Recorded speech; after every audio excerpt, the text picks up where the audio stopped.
Du coup, déjà, on ne pouvait pas entamer ni la campagne européenne, ni oublier dans ce meeting, en fait, effectivement, la progression très, très importante de l'extrême droite, à la fois dans les sondages et puis aussi dans les idées.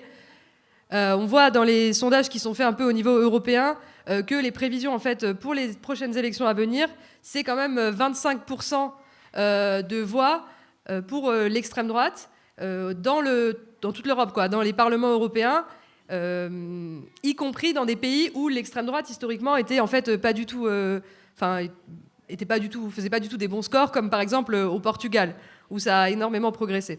Alors ça compte que les partis qui sont officiellement déclarés comme extrême droite, ça compte pas les partis comme les Républicains ou le Parti populaire espagnol qui ont des idées d'extrême droite, mais qui se disent pas d'extrême droite. Donc déjà ça a réduit un peu le nombre, mais en vérité, ça fait quand même beaucoup plus de gens qui ont un projet réactionnaire et totalement nauséabond et antisocial pour la société. Il y a quand même certains partis qui se sont un peu fait un lifting, comme le Rassemblement national, qui prétend que maintenant il a un programme quand même vachement plus sympa, il est plus contre certaines choses, qui avant faisaient grincer des dents. Ils ont un peu lissé leur image, mais en fait, nous, on n'a aucune illusion sur le fait que quand même ces partis-là, leurs programmes, c'est des programmes qui sont profondément antisociaux et réactionnaires, et notamment qui attaquent les droits des femmes et des personnes LGBTI, à l'image du gouvernement de Viktor Orban en Hongrie. Lui, pareil, c'est officiellement un parti conservateur de droite, mais en fait, il a totalement une politique d'extrême droite. Viktor Orban, lui, il est super cool, hein, c'est quelqu'un qui considère que les personnes LGBTI, c'est des ennemis intérieurs en Hongrie, et aussi il traque les livres qui parlent d'homosexualité et de transidentité. Son gouvernement, il a fait quoi ? Il force depuis plusieurs années les femmes de Hongrie qui souhaitent avorter, avant d'avorter, elles doivent écouter les battements du cœur du fœtus. Donc on est quand même sur une super ambiance. En Italie, on a aussi Giorgia Meloni. Giorgia Meloni, elle, son truc, c'est de partir en croisade contre les personnes homosexuelles. C'est-à-dire que là, elle avait annoncé de vouloir retirer les droits parentaux aux mères non biologiques des enfants nés par PMA. Alors en France, on a Marine Le Pen. On n'a pas qu'elle. On a Marine Le Pen. Marine Le Pen, elle a bien voté oui pour l'inscription de l'IVG dans la Constitution, mais je pense qu'il ne faudrait pas trop oublier qu'il y a quelques années, elle avait voté contre l'allongement du délai pour avorter en France à 14 semaines. Derrière l'entreprise de dédiabolisation du RN et de toutes les organisations d'extrême droite, il y a toujours le même programme. L'extrême droite, elle propose absolument aucune perspective d'émancipation pour notre classe, mais elle propose un projet qui est quand même profondément réactionnaire et qui profite en premier lieu aux capitalistes de toutes les nationalités. Mais pas question qu'on nous fasse encore le jeu du panneau... Pas question de nous faire encore le même coup comme en 2022 du barrage à l'extrême droite, quoi. Parce que, déjà, la France Insoumise, ils commencent à nous faire des affiches sur pourquoi il faut absolument aller voter parce que l'extrême droite, elle vote. Non, nous, on va pas faire ça, on va pas tomber dans ce panneau, pas cette fois, parce que... Enfin, pas les fois d'avant non plus, parce qu'en fait, on voit bien les conséquences. On a un gouvernement Macron qui a été élu sur la promesse d'être un rempart à l'extrême droite, mais en fait, il fait son programme. D'un côté, Macron, il a décidé de, pas tout seul, inscrire l'IVG dans la Constitution. Mais de l'autre côté, qu'est-ce qu'il nous fait ? Il nous parle de réarmement démographique. Du coup, il faudrait que les femmes, elles se mettent à produire des gamins à la chaîne pour réarmer le pays et participer à un effort de guerre ? En fait, non, certainement pas. Nos corps sont pas plus à vendre que autre chose. Donc que ce soit face à l'extrême droite ou au gouvernement de Macron, nous on est quand même conscients et conscientes que seules nos luttes elles permettront de conserver nos droits mais aussi d'en gagner des nouveaux. Parce qu'il n'y a rien qui est jamais acquis. Et je pense qu'il faut que ce soit clair. C'est pas une constitutionnalisation de l'IVG qui va permettre de garantir ce droit à l'IVG. La preuve, ces 15 dernières années, c'est 130 centres d'IVG qui ont fermé en France. Alors constitutionnel ou non, il va falloir se battre pour que ce droit soit appliqué. En France, en Europe et partout dans le monde, et notamment en Amérique latine, comme ça m'en parlait, les femmes se sont battues durant des années pour obtenir dans plusieurs pays le droit à l'avortement, comme en Colombie ou en Argentine. Et aujourd'hui, en Argentine, ce droit il est remis en cause par le dirigeant d'extrême droite, Javier Milei. Donc nous, on apporte tous nos soutiens aux militants, aux militantes principalement, qui luttent pour conserver ce droit fondamental en Argentine et ailleurs.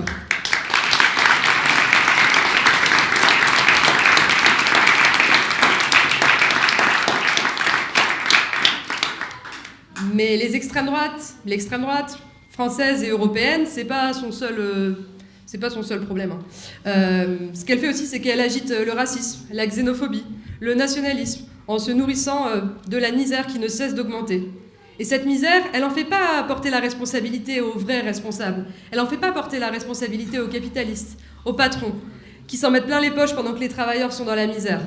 Non, elle pense que les responsables de cette... Enfin, elle dit que les responsables de cette misère, c'est l'immigration. C'est les immigrés qui voleraient le travail des vrais Français, qui grand remplaceraient la sacro-sainte culture française et qui ruineraient la France en pompant les aides sociales. Leur projet, à l'extrême droite, c'est celui d'une Europe des barbelés, toujours plus fermée, avec des frontières de plus en plus difficiles à franchir. Mais bon, soyons clairs, les États de l'Union européenne, ils n'ont rien à envier à ce programme, que leur gouvernement soit d'extrême droite ou pas, parce qu'ils appliquent déjà cette politique criminelle de l'Europe forteresse depuis des années.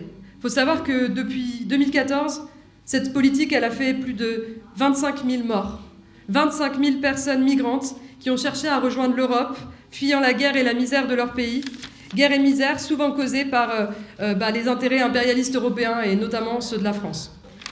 Donc face à l'Europe des barbelés, nous on défend une Europe de la solidarité internationale de tous les travailleurs et de toutes les travailleuses et on revendique l'ouverture des frontières et la liberté de circulation pour toutes et tous.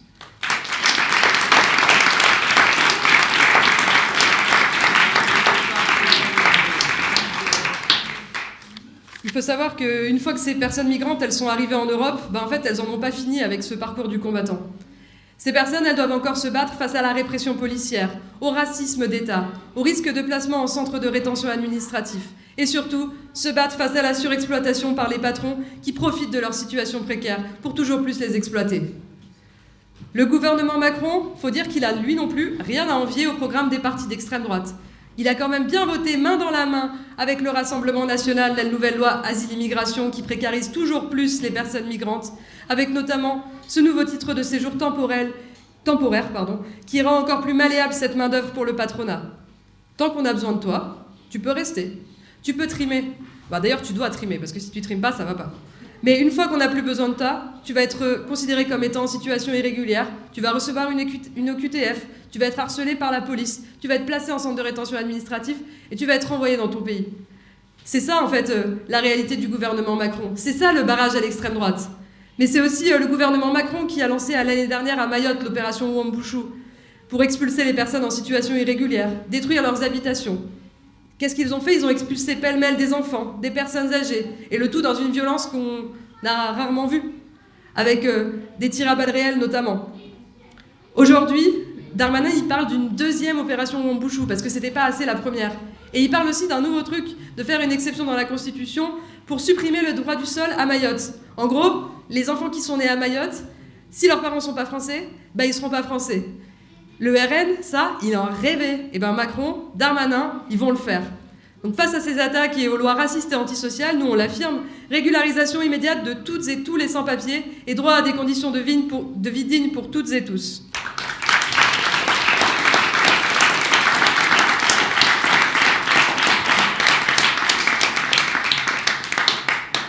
Cette guerre qui est menée aux migrants, c'est une guerre contre toute notre classe. Parce que oui, les migrants et les migrantes sont nos frères et sœurs de classe. Ce sont nos collègues dans les hôpitaux, dans les entreprises de nettoyage, dans les chantiers du bâtiment, à la poste, dans les restaurants, dans les exploitations agricoles, et j'en passe. Dans cette guerre contre les migrants et les migrantes, ils cherchent à diviser les travailleurs et les travailleuses en agitant des arguments racistes et nationalistes. Mais c'est pas la faute des migrants s'il n'y a pas de moyens dans les hôpitaux ou dans l'éducation. C'est pas la faute des migrants si les salaires sont bas. C'est pas la faute des migrants s'il y a des plans de licenciement. Mais c'est pas non plus la faute des travailleurs étrangers d'autres pays, qu'ils soient européens ou non, si les usines sont délocalisées dans leur pays. N'en déplaise au Parti communiste français, qui fait la promotion de la préférence nationale et joue le jeu de l'extrême droite en mettant toujours plus les travailleurs en concurrence.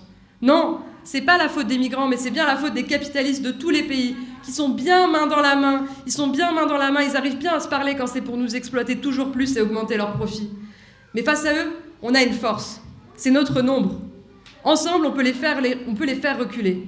Et donc, face à la division des travailleurs et des travailleuses qu'ils mettent en place, nous devons par les luttes, les grèves, les mobilisations massives, les faire reculer et en finir avec 40 ans de politique raciste et antisociale.